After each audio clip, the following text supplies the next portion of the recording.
मेरे प्यारे विद्यार्थियों, नमस्कार, सुप्रभात। आशा है आप सभी लोग अपने घर में स्वस्थ होंगे, सुरक्षित होंगे।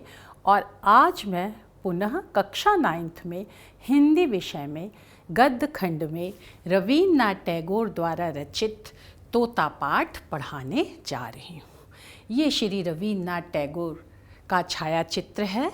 ये चित्र देख करके ही आप ये महसूस कर रहे होंगे कि कितना भव्य व्यक्तित्व है। उन्नत ललाट, उठी हुई नासिका, गहरी और गंभीर आँखें, कुल मिला करके इनका व्यक्तित्व आकर्षक, धीर, गंभीर और अपनी ओर खींचने वाला है। बहुत ही बहुमुखी प्रतिभा के ये धनी थे और आज मैं उनके द्वारा जो तोता पाठ है, जो उनकी एक कहानी है, उसको मैं आपको पढ़ाने जा रही हूँ। सबसे पहले मैं आपको इनका जीवन परिचय पढ़ाऊँगी, तत्पश्चात साहित्यिक परिचय, जीवन परिचय। रवीन्द्रनाथ टैगोर का जन्म 7 मई 1861 ईस्वी को कलकत्ता में हुआ था। इनकी आरंभिक शिक्षा प्रतिष्ठित सेंट जेवियर स्कूल में हुई। रवीन्द्रनाथ टैगोर 11 वर्ष की उम्र में उपनयन संस्कार के बाद अपने पिता श्री देवेंद्रनाथ के साथ हिमालय यात्रा पर निकले थे। उपनयन संस्कार, जैसा कि इसको साधारण शब्दों में जनेऊ संस्कार भी कहते हैं। जैसा कि आप लोगों ने हम लोगों के यहाँ देखा होगा कि हमारे यहाँ पुरुष वर्ग एक कच्चे सूत का धागे से बनी हुई एक माला जैसी धारण करता है। तो एक तो वो उपनयन संस्कार, साथ ही साथ उप मतलब होता है समीप, नयन मतलब ले जाना। तो जब बालक को विद्या अध्ययन के लिए गुरु के समीप ले जाया जाता है तो वह भी उपनयन संस्कार कहलाता है। तो प्रारंभिक शिक्षा तो इनकी सेंट जेवियर स्कूल में हुई, लेकिन विद्यालय की जो औपचारिक शिक्षा थी वह रवीन्द्रनाथ टैगोर को अच्छी नहीं लगी। उनका मन वहाँ पढ़ने में नहीं लगा। तो उनके पिता ने उनकी इस समस्या को समझा और रवीन्द्रनाथ टैगोर को प्रकृति से बहुत प्रेम था। जैसा कि मैं आपको बता दूं कि रवीन्द्रनाथ टैगोर के पिता श्री देवेंद्रनाथ टैगोर एक प्रसिद्ध समाज सेवी थे, समृद्ध परिवार से संबंधित थे। तो रवीन्द्रनाथ टैगोर का घर बहुत बड़ा था, उसमें बहुत सारे नौकर चाकर थे जो उनकी देखभाल करते थे। वहाँ अनुशासन भी था। तो इस तरह के कड़े अनुशासन में रहना रवीन्द्रनाथ टैगोर को अच्छा नहीं लगता था। जो उनका कमरा था, उस कमरे की खिड़की से उन्हें थोड़ी दूर पर बना हुआ एक तालाब दिखता था और उस तालाब में आने वाले लोग सुबह सुबह कैसे नहा रहे हैं, दैनिक क्रियाएं कर रहे हैं और उसमें जो पक्षी हैं वो जल क्रीड़ा कर रहे हैं। पक्षियों की जो चहचहाहट है, ये सब ध्वनियाँ, ये सब दृश्य गुरुदेव रवीन्द्रनाथ टैगोर को अपनी तरफ बहुत अधिक आकर्षित करता था। इसलिए उन्हें विद्यालय की औपचारिक और बंधन युक्त शिक्षा अच्छी नहीं लगती थी। उनके पिता ने उस अपने पुत्र के इन मनोभावों को समझ करके इसीलिए उनको हिमालय यात्रा पर ले गए। हिमालय जो प्राकृतिक सुंदरता का आगार है, भंडार है, उस जगह पर ले गए और वहाँ पर प्रकृति के सानिध्य में रह करके गुरुदेव रवीन्द्रनाथ टैगोर ने जो शिक्षा प्राप्त की, उसी शिक्षा को वह आने वाली पीढ़ियों को देना चाहते थे कि उसी तरह से प्रकृति के खुले वातावरण में और अपनी रुचि के अनुसार बच्चों को शिक्षा दी जाए तो वह शिक्षा अधिक सार्थक और सफल होगी। तो इसी कारण उनके पिता देवेंद्रनाथ उनको हिमालय यात्रा पर ले गए और इसी हिमालय यात्रा के दौरान रवीन्द्रनाथ टैगोर प्रकृति के संपर्क में आने के कारण उन्होंने प्रकृति से बहुत अधिक शिक्षा ली और उस शिक्षा से लाभान्वित होकर के ही उस शिक्षा के अनुसार ही वह शिक्षा व्यवस्था चलाना चाहते थे। टैगोर सितंबर 1877 ईस्वी में अपने भाई के साथ इंग्लैंड चले गए। वहाँ उन्होंने अंग्रेजी साहित्य का अध्ययन करते हुए पश्चिमी संगीत भी सीखा। इंग्लैंड से वापस लौटकर इन्होंने साहित्य के क्षेत्र में प्रवेश किया। इनके पिता ने वहाँ पर इनको बैरिस्ट्री की पढ़ाई पढ़ने के लिए भेजा था, लेकिन उसमें उनका मन नहीं लगा, बल्कि ये प्रारंभ से ही इनका स्वभाव संवेदनशील था, तो संगीत है, कला है आदि ये जो ललित कलाओं की तरफ इनका मन अधिक जाता था। तो इसलिए इन्होंने इन ललित कलाओं का अध्ययन किया और फिर इन्होंने वहाँ पर अंग्रेजी साहित्य का अध्ययन किया, पश्चिमी संगीत सीखा और इंग्लैंड से लौट करके उन्होंने साहित्य के क्षेत्र में प्रवेश किया। साहित्य जैसा कि आपको पता ही है कि सार्थक शब्दों और सरस रस से युक्त जो रचना होती है वह साहित्य होती है।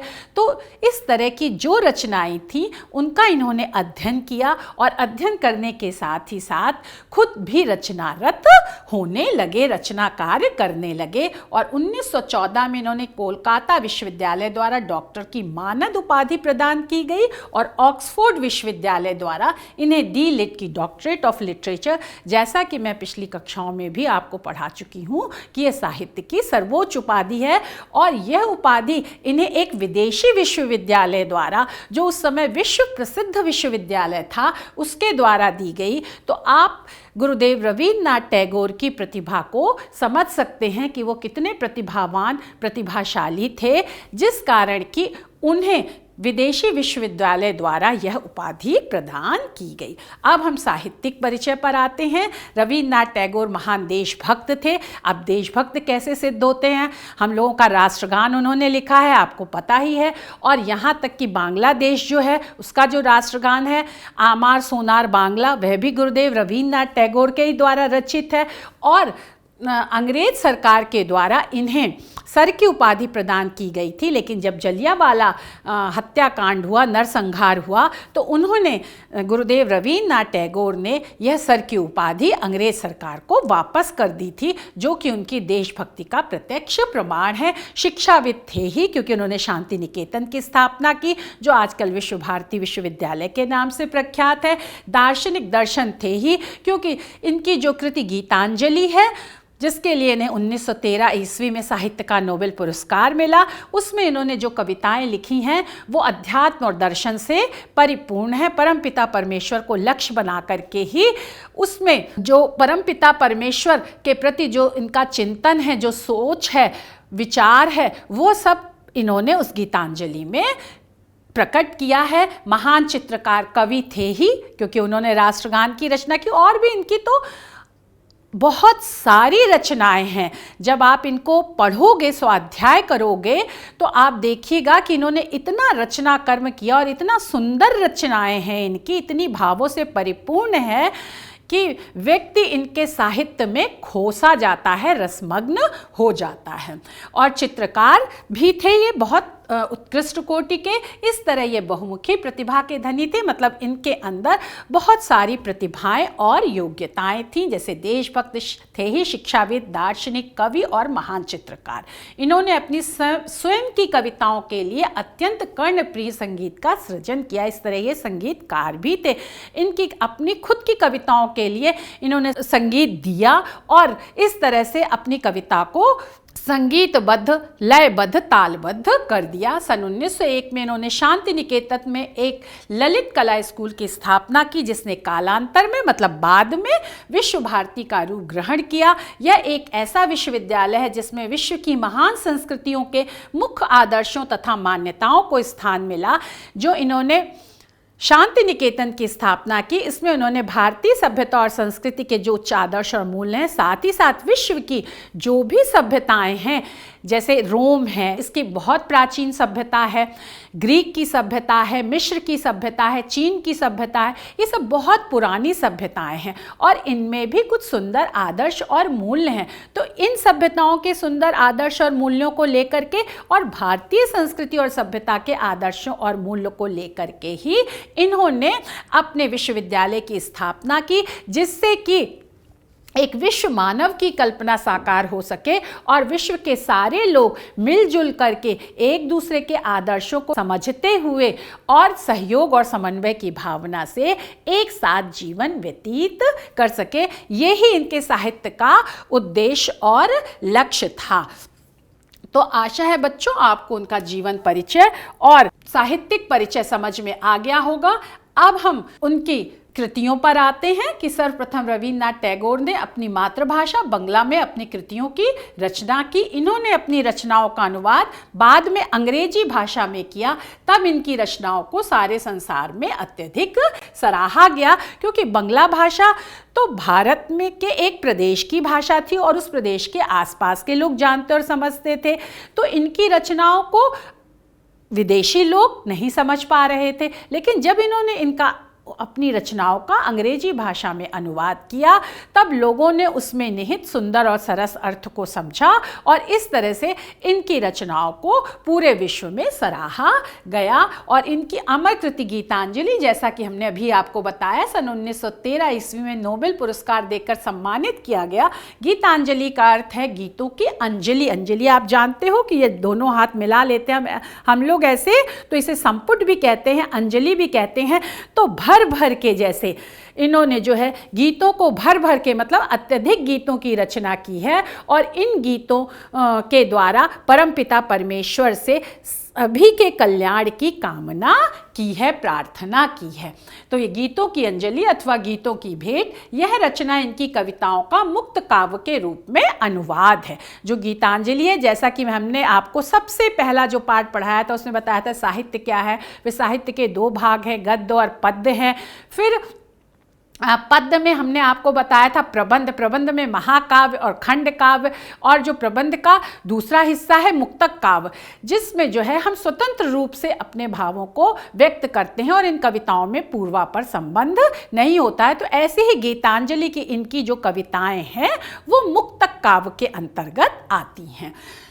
और जो स्वयं टैगोर ने मौलिक बंगला से, इन्होंने बंगला भाषा में गीतांजलि की रचना की थी, लेकिन फिर वह जो है उसको अंग्रेजी भाषा में अनुवाद किया था। और जब अंग्रेजी भाषा में वो अनुवाद हुआ उसका और वो छपी, तो उसका प्राकथन किसने लिखा? प्रसिद्ध आयरिश कवि W.B. येट्स के प्राकथन के साथ यह प्रकाशित हुआ। अब आपको ये समझ में आ गया होगा कि टैगोर विश्व व्यक्तित्व थे, वो कितने महान थे।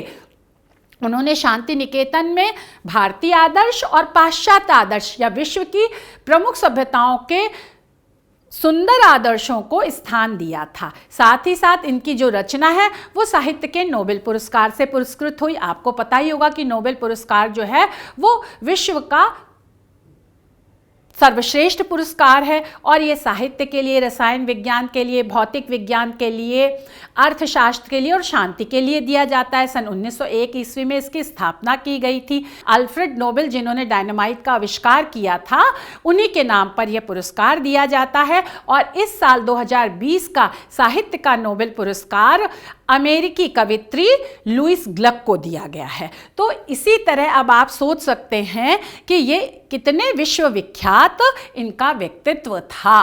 और इनकी जो गीतांजलि है वह भक्ति गीतों के रूप में उन प्रार्थनाओं का संकलन है, संग्रह है, जो टैगोर ने परमपिता परमेश्वर के प्रति अर्पित की थी। फिर ब्रिटिश सरकार द्वारा टैगोर को सर की उपाधि से सम्मानित किया गया, परंतु इन्होंने सन 1919 ईस्वी में जलियांवाला नरसंहार के प्रतिकार स्वरूप इस सम्मान का परित्याग कर दिया, मतलब लौटा दिया, छोड़ दिया। टैगोर की कविता अध्यात्म, आत्मा और परमात्मा से संबंधित, देशभक्तिपूर्ण है और अपने देशवासियों के प्रति प्रेम से ओतप्रोत है, भरी पूरी है।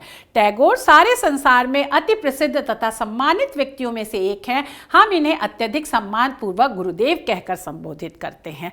जैसा कि महात्मा गांधी ने इन्हें गुरुदेव कहा था और रवींद्रनाथ टैगोर ने गांधी जी को महात्मा कहा था। तो और यही गुरुदेव, इनका नाम अत्यधिक प्रचलन में आ गया और ये सम्मान स्वरूप हम सभी लोग इनको गुरुदेव कहते हैं, क्योंकि ये बहुमुखी प्रतिभा के धनी थे।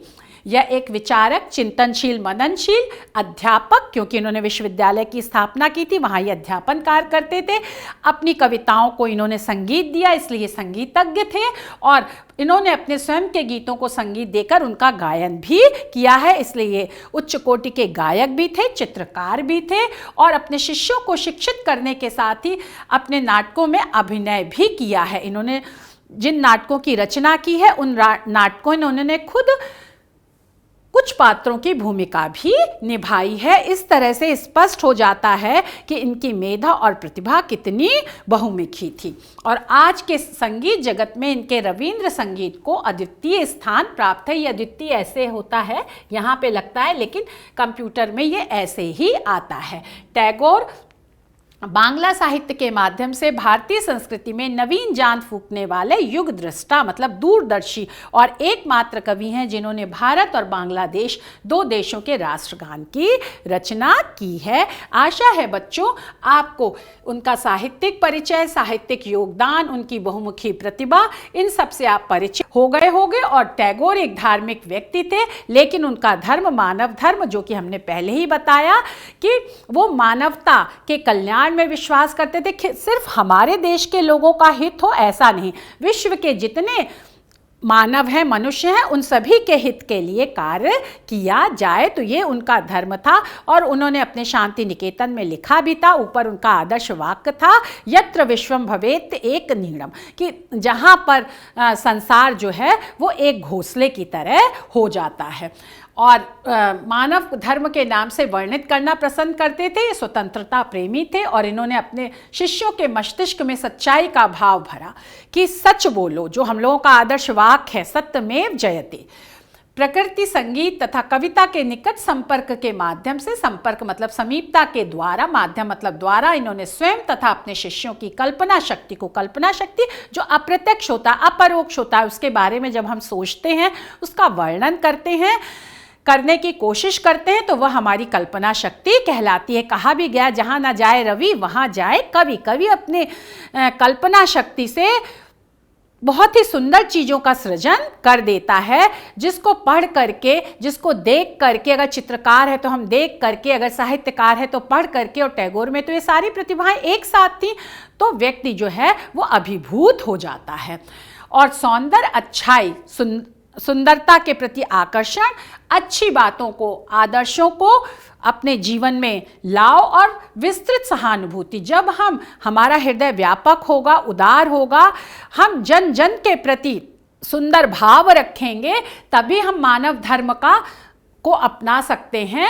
और इस तरह से जन जन के प्रति सहानुभूति का भाव टैगोर ने जागृत किया और ये मानवता के पुजारी सिद्ध हुए। अब हम इनकी रचनाओं पर आते हैं। काव्य दूज का चांद, गीतांजलि, भारत का राष्ट्रगान, जनगण मन, है ना, बागवान, ये काव्य है। कहानी संग्रह हंगरी स्टोन्स, काबुलीवाला। काबुलीवाला आपने इनकी कहानी बहुत पढ़ी होगी, आपके 9th के इंग्लिश के कोर्स में भी, पाठ्यक्रम में भी ये काबुलीवाला कहानी है। माय लॉर्ड, दी बेबी, नयन जोड़ के बाबू, जिंदा अथवा मुर्दा, घर वापसी, उपन्यास गोरा। गोरा इनका बहुत प्रसिद्ध उपन्यास है।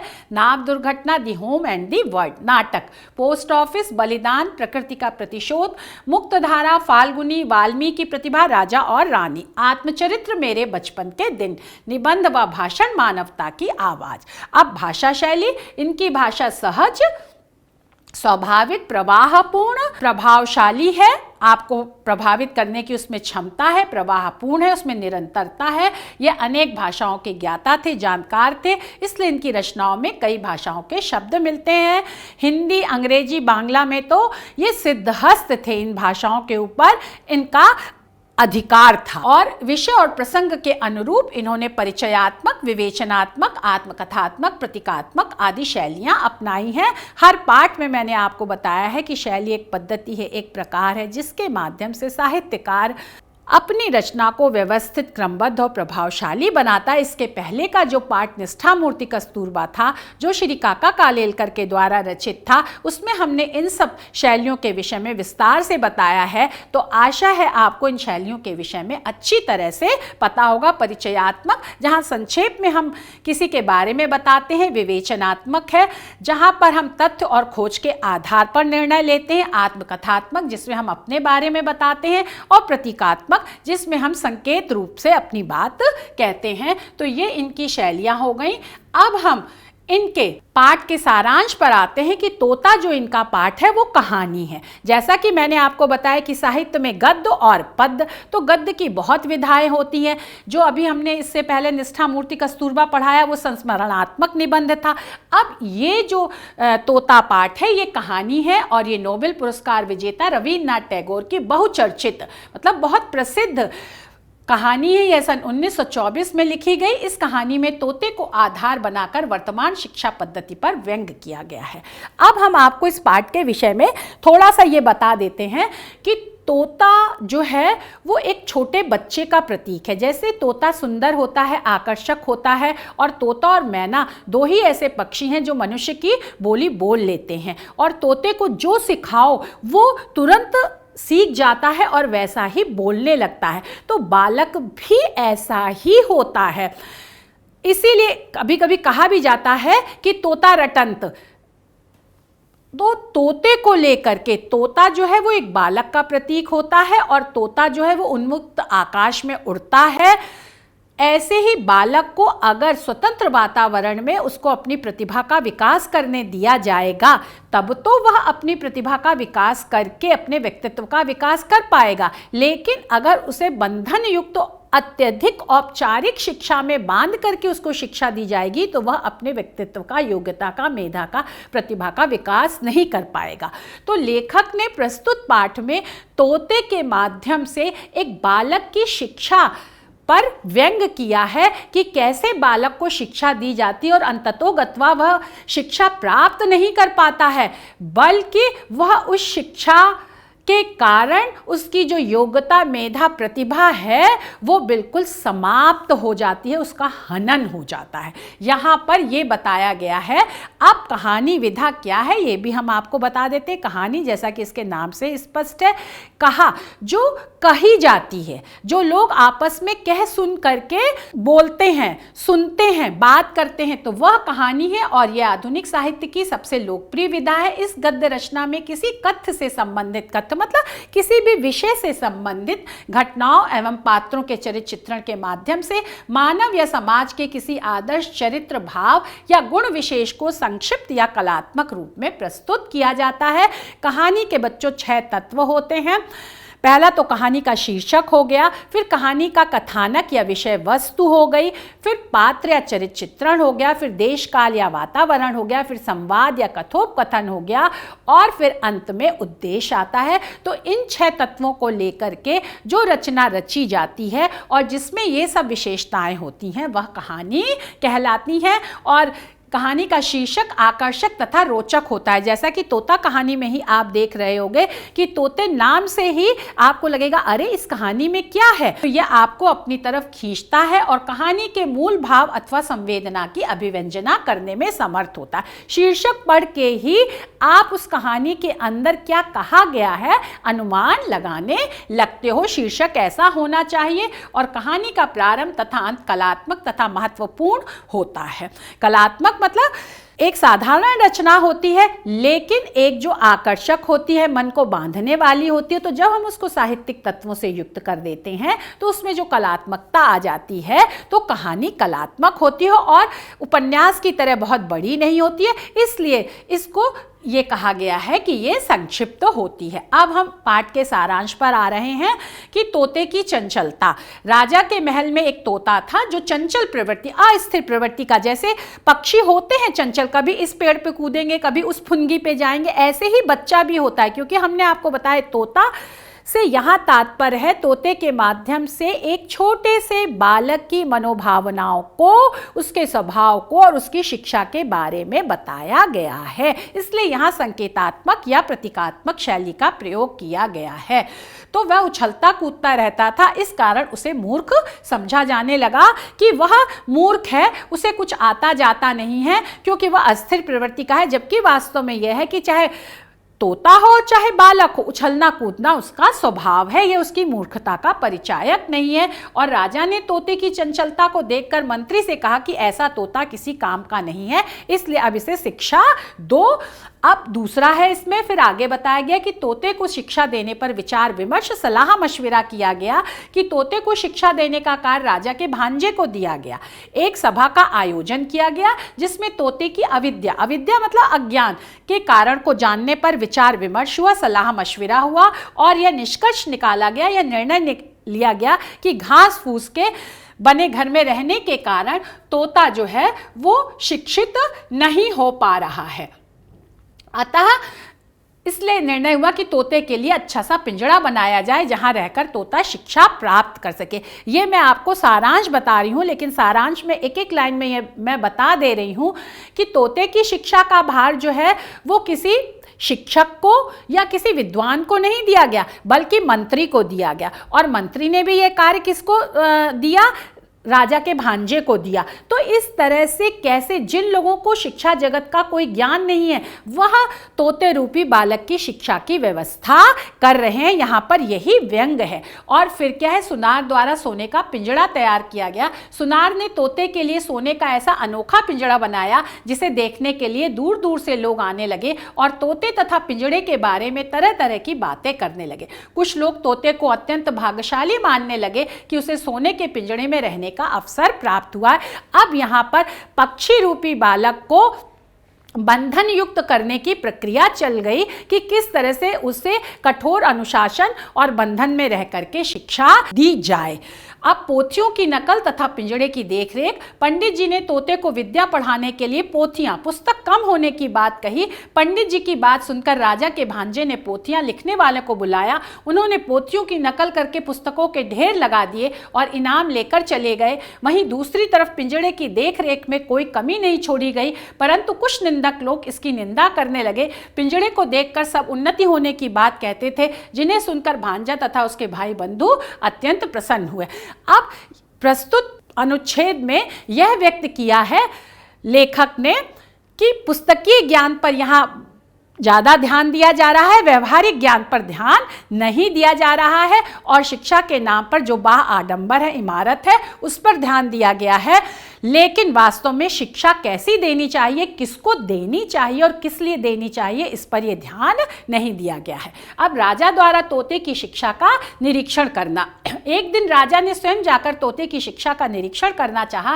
राजा की शिक्षाशाला में पहुंचते ही विभिन्न वाद्य यंत्र बजने लगे। सभी राजा की जय जयकार करने लगे। राजा ने कहा, शब्द तो कोई कम नहीं हो रहा। जिस पर भांजे ने कहा, इसके पीछे अर्थ भी कोई कम नहीं है। राजा प्रसन्न होकर वहां से लौटने लगे। तभी एक निंदक ने कहा कि आपने तोते को देखा भी नहीं। राजा लौटकर पंडित को पढ़ाने का तरीका देखना है। राजा को पढ़ाने का तरीका इतना पसंद आया कि तोते को देखना भी उचित नहीं समझा। तोते के पिंजड़े में दाना पानी नहीं था। शिक्षा के नाम पर पोथियों के पन्ने कलम में डालकर तोते के मुंह में डाले जा रहे थे, जिससे तोते की आवाज निकलनी बंद हो गई थी।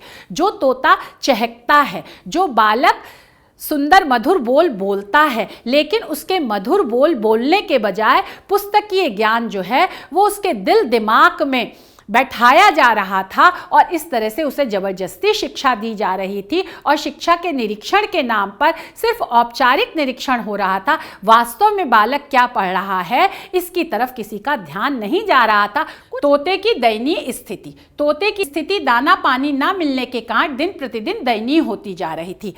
वह अधमरा सा हो गया था। सुबह होते ही वह उजाले की ओर देखता तथा रात होते होते अपनी घायल चोट से पिंजड़े की सलाखें काटने में लग जाता। कोतवाल को तोते की यह आदत बुरी लगी। तभी लुहार को बुलाया गया और लोहे की साकल बनाई गई। साथ ही तोते के पंख भी काट दिए गए। राजा के संबंधियों ने तोते के लिए अपशब्द तक कह दिए। पंडितों ने पुनः तोते को शिक्षा देने का कार्य प्रारंभ कर दिया।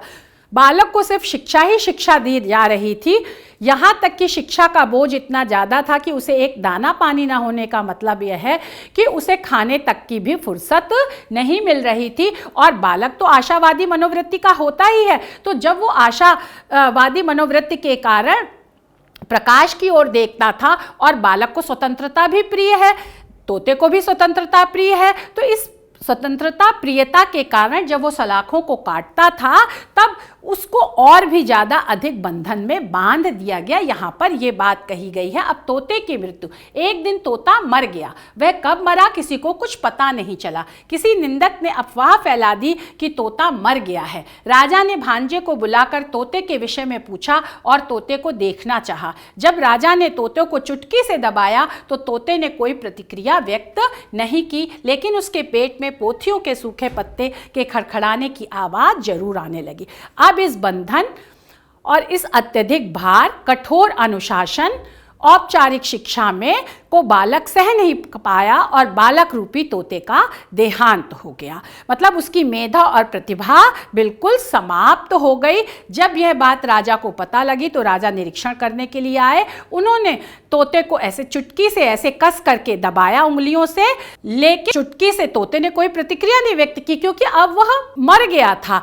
लेकिन उसके अंदर से जो यहाँ पर कितना व्यंग किया गया है कि जो पुस्तकों का ज्ञान उसके अंदर भरा गया था वह खड़खड़ कर रहा था। खड़खड़ाने से तात्पर्य कि सूखे पत्ते खड़खड़ करते हैं, वो किसी काम के नहीं रह जाते। इसी तरह से वह पुस्तकीय ज्ञान किसी काम का नहीं रह गया। वह रूखा सूखा होकर के उस बालक के अंदर, बालक की मेधा और प्रतिभा को समाप्त करके खाली खड़खड़ का शब्द कर रहा था। तो अब उसके बाद और वह तोता कब मरा यह भी किसी को पता नहीं चला। अब शिक्षा और संदेश तोता कहानी में शिक्षा के मुख्य केंद्र, पात्र और उद्देश्य की मृत्यु के साथ संपूर्ण शिक्षा व्यवस्था के ध्वस्त होने के साथ ही उसमें सुधार करने का संदेश देते हुए बाल केंद्रित शिक्षा को अपनाने की सशक्त शिक्षा दी गई है। और प्रसिद्ध बाल कवि द्वारिका प्रसाद, द्वारिका ये ऐसे बच्चों यहाँ पर आता है लेकिन ये कंप्यूटर की टाइपिंग ऐसी होती है। प्रसाद महेश्वरी ने बालक के महत्व को समझते हुए सत्य ही लिखा है। बालक सुमन पराग सरस रस गंध है, बालक वाल्मीकि का पहला छंद है, बालक अनहद नाद उदित आदित्य है, बालक सरगम कला स्वयं साहित्य है। बालक खुद फूल की तरह कोमल है, रस से युक्त है और उसमें एक सुगंध होती है। उसकी जो मेधा और प्रतिभा रूपी जो सुगंध होती है उस पर, इन सब बातों पर हमें ध्यान देना चाहिए, ना कि इस तरह की शिक्षा व्यवस्था पर ध्यान देना चाहिए। उसके अंदर जो स्वाभाविक प्रतिभा है उसके अनुसार शिक्षा की व्यवस्था करनी चाहिए। और बालक वाल्मीकि का पहला छंद है, जैसे वाल्मीकि ने का हृदय दुख से भर आया था वैसे ही बालक जो है वो बहुत संवेदनशील होता है।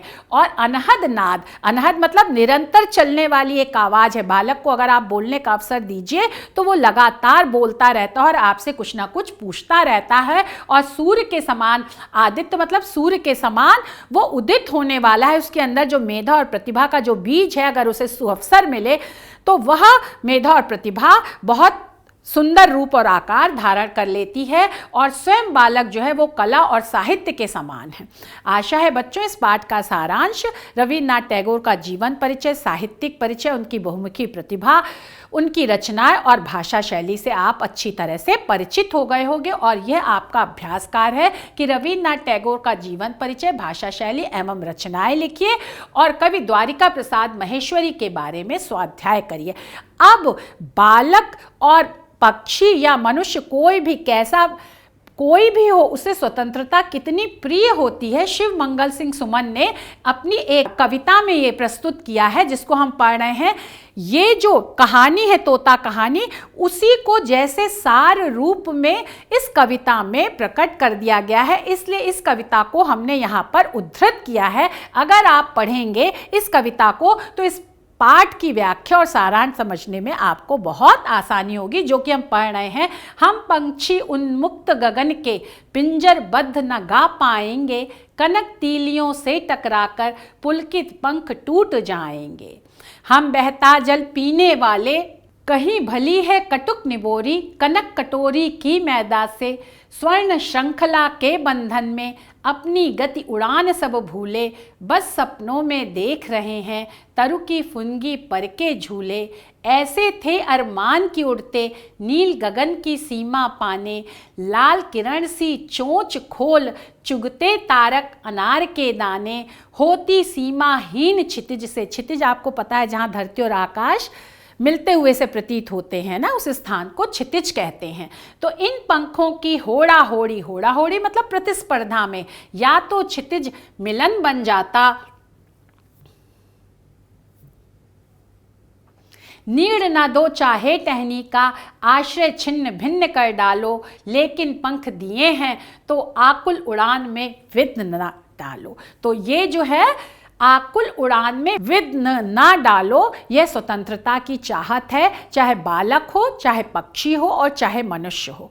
तो इन सभी को स्वतंत्रता के वातावरण में अपनी मेधा और प्रतिभा का विकास करने का सुअवसर देना चाहिए, उसे स्व अनुशासन में रखना चाहिए, कठोर अनुशासन में नहीं रखना चाहिए, और औपचारिक और बंधन मुक्त शिक्षा के बजाय अनौपचारिक और स्वतंत्रता पूर्वक उसे अपनी शिक्षा ग्रहण करने का सुअवसर देना चाहिए। धन्यवाद, नमस्कार।